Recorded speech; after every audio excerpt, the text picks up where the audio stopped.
Assalamualaikum warahmatullahi wabarakatuh. Waalaikumsalam. Hamdan liman qala fi kitabihil karim. A'udzu billahi minasyaitonir rajim. Bismillahirrahmanirrahim. Wa ma arsalnaka illa rahmatan lil alamin. Al-ayat. Allahumma sholli ala sayyidina Muhammadin tibbil qulubi wa dawaiha wa afiyatil abdani wa shifaiha wa nuril absari wa diyaiha wa ala alihi wa sahbihi wa barik wa sallam. Allahumma ja'al jam'ana hadza jam'an ma'ruma wa tafarruqana min ba'dihi tafarruqan ma'suma ya Allah ya rabbal alamin. Hadirin kaum muslimin rahimakumullah. Puja dan puji marilah kita panjatkan kehadirat Allah Subhanahu wa taala. Salawat dan salam semoga tercurah limpahkan pada baginda alam habibana wa nabiyana wa maulana Muhammad sallallahu alaihi wasallam, kepada keluarganya, para sahabat, para tabi'in, para tabi'in dan semoga sampai kepada kita semuanya, amin ya Allah ya rabbal alamin. Hadirin sekalian, insyaallah pada kajian malam Senin kali ini, dikarenakan malam ini adalah malam tanggal 7 bulan Rabiul Awal. Sekarang itu udah tanggal 7 Mulut, Pak. Udah tanggal 7 Rabiul Awal. Jadi saya himbau, saya ingatkan, saya ajak kepada semuanya, begitu kita masuk bulan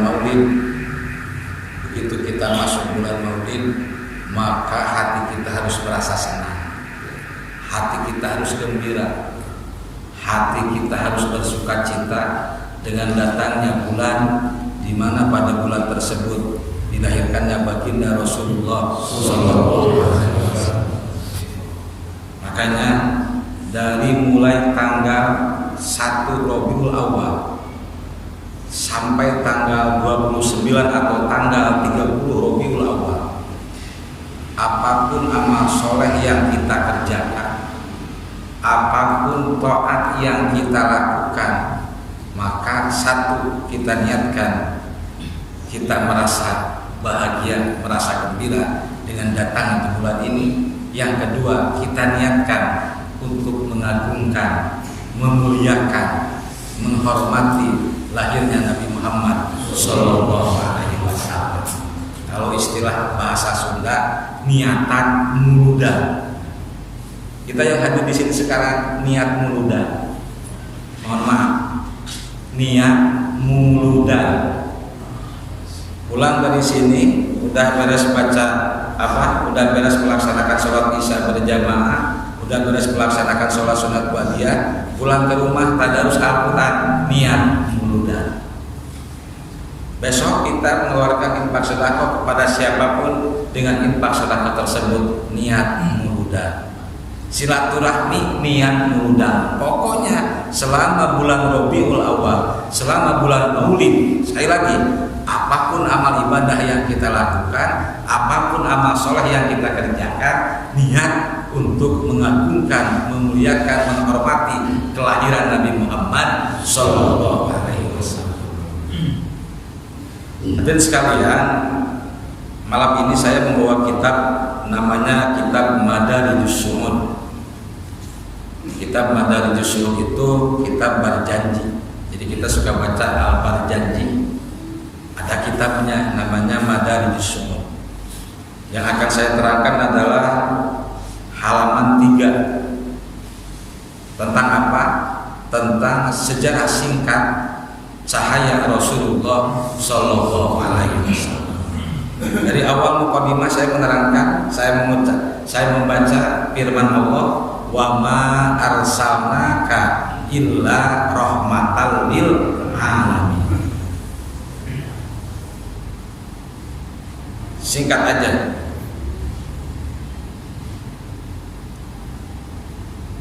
Begitu Allah Subhanahu wa taala menciptakan cahaya Rasulullah Sallallahu Alaihi Wasallam, maka cahaya tersebut Allah bagi menjadi 4 bagian. Dari cahaya Rasulullah Sallallahu Alaihi Wasallam tersebut Allah jadikan 4 perkara. Ini supaya kita mengerti nih tentang ayat wa ma arsalnaka illa rahmatan lil alamin. Atau dalam hadis qudsi ada kalimat laulaka lamma khalaqtul aflak. Ini dari cahayanya dulu kita terangkan. Allah sebelum menciptakan apapun, yang Allah ciptakan adalah cahaya Rasulullah Sallallahu Alaihi Wasallam. Dari cahaya tersebut Allah jadikan 4 perkara. Yang pertama lauh mahfuz, yang kedua kolam, yang ketiga aras. Jadi dari cahaya Rasulullah Sallallahu Alaihi Wasallam, yang pertama Allah ciptakan lauh mahfuz, papan tulis yang sangat besar. Besarnya pakai sekali ya. Yang sangat besar sekali, udah sangat pakai sekali lah. Kenapa? Pada lauh mahfuz tersebut tertulis kejadian-kejadian, takdir-takdir setiap makhluk di alam semesta. Kalau bahasa Sunda, titis tulis diajali kulak cambung ti pangeran, ayat dina lauh mahfuz. Jadi papan tulis yang sangat besar sekali. Karena jadi saya dituliskan berbagai macam kejadian, berbagai macam kodo dan kodar, berbagai macam takdir. Ini lauh mahfuz menuliskan kejadian-kejadian yang terjadi semenjak diciptakan cahaya Rasulullah Sallallahu Alaihi Wasallam sampai kapanpun. Jadi kalau kita bayangkan bagaimana besarnya itu lauh mahfuz. Untuk menuliskan satu saja ini seorang aja udah kita membutuhkan kertas yang sangat banyak, kertas yang sangat besar. Apalagi ini seluruh makhluk sealam semesta. Makanya harus kita yakinkan, kita yakini, kita imani, kita tekadkan bahwa lauh mahfuz salah satu makhluk Allah yang sangat besar. Kalau ada bor, pasti ada apa? Ada alat tulisnya. Apa alat tulisnya? Allah ciptakan kolam. Allah ciptakan kolam. Ada lauh mahfuz, ada kolam. Itu diciptakan dari siapa? Dari apa? Dari cahaya Rasulullah Sallallahu Alaihi Wasallam. Berarti kolamnya juga makhluk yang sangat besar sekali. Udah papan tulisnya besar sekali, kolamnya pun besar sekali. Ini untuk menuliskan kejadian-kejadian seluruh makhluk sealam semesta. Bagaimana besarnya kolam tersebut? Satu lauh mahfuz, yang kedua kolam, yang ketiga dari cahaya Rasulullah Sallallahu Alaihi Wasallam Allah ciptakan aras. Aras itu salah satu tempat yang jadi tanda kekuasaan Allah Subhanahu Wa Taala, makhluk yang sangat besar sekali, tempat yang sangat besar sekali. Saking besarnya aras, saat ini ditopang oleh 4 malaikat. Hamlatul Ars, ada malaikat namanya Hamlatul Ars. Ada berapa jumlahnya? Ada 4 orang. Sekarang lagi ditahan begini Pak, saking besarnya. Nanti kalau terjadi kiamat, Allah tambah 4 malaikat lagi supaya itu aras tidak jatuh. Sekarang 4 lagi menahan ini aras, saking besarnya. Arasnya sangat besar sekali. Bagaimana malaikat yang menahannya? Bumi itu kecil, kita itu makhluk kecil. Bumi itu kecil, kita itu penghuninya makhluk kecil. Ini ada aras ditopang oleh malaikat. Bagaimana besarnya malaikat tersebut? Tambah lagi nanti pada terjadi kiamat, pada waktu kiamat ditambah 4 lagi, jadi 8 orang tuh yang menahan apa? Aras. Salah satu makhluk Allah yang sangat besar, salah satu tempat yang menjadi tanda kekuasaan Allah Subhanahu Wa Taala. Ini harus kita yakini. Dan itu semua walaupun sangat besar sekali, diciptakan dari siapa? Dari cahaya Rasulullah Sallallahu Alaihi Wasallam. Kembali tadi ke kolam. Allah ciptakan lauh mahfuz, Allah ciptakan kolam. Mulailah Allah memerintah kolam. Coba tulis olehmu ke lauh mahfuz, ditulis. Apa yang pertama kali ditulis kolam ke lauh mahfuz? Para ulama berbeda pendapat. Ada yang berpendapat yang pertama ditulis oleh kolam ke lauh mahfuz adalah kalimat Bismillahirrahmanirrahim. Awwalu ma katabahul qalam Bismillahirrahmanirrahim. Tulisan pertama yang ditulis, kalimat pertama yang ditulis oleh kolam di lauh mahfuz atau ke lauh mahfuz kalimat Bismillahirrahmanirrahim. Tapi kalau dalam kitab Madarijus Su'ud, awwalu ma katabahul qalam la ilaha illallah Muhammadur Rasulullah. Kalau dalam kitab Madarijus Su'ud, kalimat pertama yang kolam tulis di lauh mahfuz adalah kalimat la ilaha illallah Muhammadur Rasulullah. Hadirin sekalian, sesudah kedua kalimat tersebut, kalimat la ilaha illallah Muhammadur Rasulullah, terus Allah merintah lagi ke kolam. Coba tulis tentang ketentuan-ketentuan bagi seluruh umat Nabi dan Rasul yang akan kami utus ke alam dunia. Ditulislah ketentuan-ketentuan secara global. Kolam menulis di lauh mahfuz,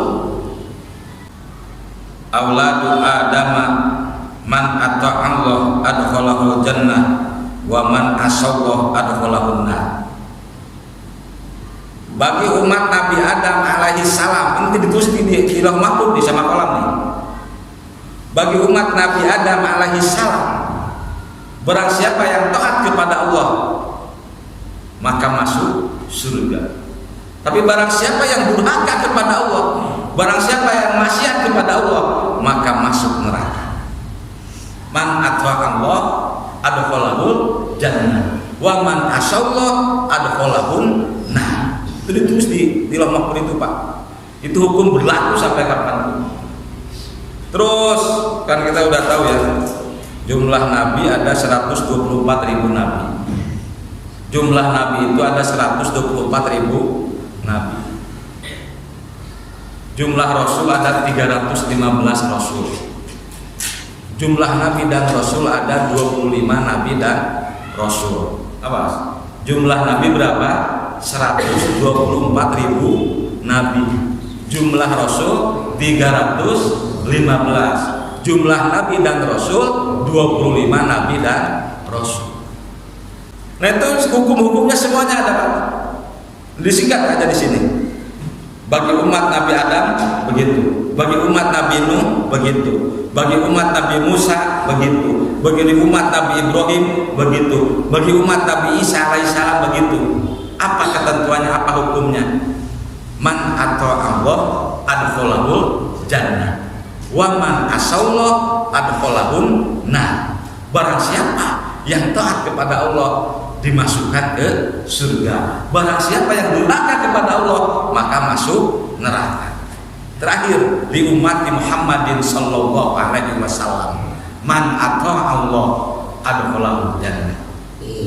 Atau bahasanya di sini man ata'allah adkhalahul jannah. Barang siapa yang taat kepada Allah maka masuk surga. Allah masukkan orang tersebut ke surga. Tapi Pak, inilah wa ma arsalnaka illa rahmatan lil alamin. Tapi ketika kolam mau menuliskan wa man asallah adkhalahun nar, kolam ditegur oleh Allah Subhanahu wa taala. Ini masih dicahaya, masih di lauh mahfuz, Rasulullah akan memberikan syafaat kepada kita. Kan kalau bagi umat nabi-nabi yang lain, wa man ata'allah adkhalahul jannah wa man asallah adkhalahun nar. Bagi umat Nabi Muhammad sallallahu alaihi wasallam, man ata'allah adkhalahul jannah. Tapi begitu kolam mau menuliskan man asallah adkhalahu nar, Allah tegur nggak sopan, tersopan, tidak beradab kamu. Bagi umat Nabi Muhammad SAW zaman jangan ditulis seperti itu, jangan. Berubah. Ini kebangetan kalau ada orang yang nggak cinta sama Rasulullah SAW. Di Lauh Mahfuz pun sebelum ada apapun baru ada kolam dan apa. Dan Lauh Mahfuz Rasulullah sudah memberi syafaat kepada umatnya. Bagi umat Nabi Muhammad SAW, ummatun mudhibatun warahun ghafur. Begitu Pak tulisannya. Jadi bagi umat Nabi Muhammad SAW, man atau Allah adkhalahul jannah, ummatun mudhibatun warahun ghafur. Jadi Nabi Muhammad. Bagi umat Nabi Muhammad SAW, barang siapa yang taat kepada Allah, Allah masukkan ke surga. Tapi bagi umat yang berdosa, Allah ampuni dosa-dosa. Masya Allah, tabarakallah, Allahumma sholli ala sayyidina Muhammad wa ala ali sayyidina Muhammad. Ini baru jadi cahayanya aja Pak, udah memberi syafaat kepada kita, udah memberi rahmat kepada kita. Allah, makanya perbanyak baca sholawat, perbanyak baca sholawat, mumpung kita diberi kesempatan oleh Allah masih ada di bulan Maulid, mumpung masih tanggal 7 nih. Teruskan, sekali lagi, Lauh Mahfuz, kolam, terus aras. Allah. Yang keempat, kan tadi dari cahaya Rasulullah SAW dijadikan 4 perkara. 1 Lauh Mahfuz, 2 kolam, 3 aras. Ini cahaya yang keempat, Allah jadikan lagi 4 perkara. Dari cahaya yang keempat, Allah jadikan lagi, Allah ciptakan lagi 4 perkara. Cahaya Rasulullah SAW dibagi 4. Lauh Mahfuz, kolam, aras, di cahaya yang keempat. Dari cahaya yang keempat dibagi 4 lagi, diciptakan 4 perkara